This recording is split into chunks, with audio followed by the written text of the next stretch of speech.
Il aura fallu attendre la 39e édition pour voir le Tour fouler pour la première fois les routes de la Dordogne. Le 16 juillet 1952, le peloton relie Bordeaux à Limoges. Les boulevards de Périgueux sont érigés zone de ravitaillement.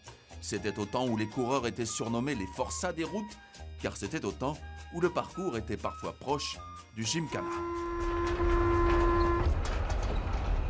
14h33, c'est l'heure pour Jacques Anquetil de s'aligner, prendre le départ. C'est l'heure aussi pour lui de tenter de remporter sa 37e victoire. 9 ans plus tard, Jacques Anquetil survole le contre-la-montre entre Bergerac et Périgueux, qu'il remporte comme il se doit sur les allées de Tourny. Jacques Anquetil l'emporte donc nettement avec une avance confortable de 2,59 sur Charlie Gaulle et en tête bien sûr du classement général. En 1964, l'histoire du Tour va écrire sa page la plus sombre en Périgord.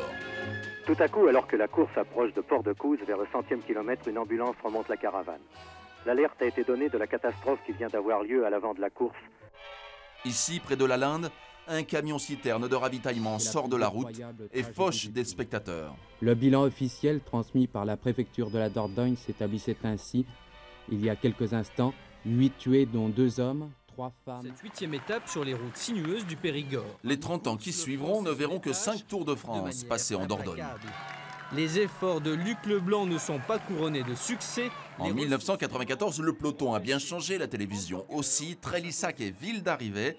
Le lendemain, la fusée espagnole Miguel Indurain remporte le contre-la-montre. Périgueux-Bergerac. Indurain a frappé un grand coup dans ce Tour de France. De Las Cuevas passe maintenant. Bergerac qui accueillera aussi le dernier passage de la Grande Boucle en Dordogne. C'était il y a 3 ans.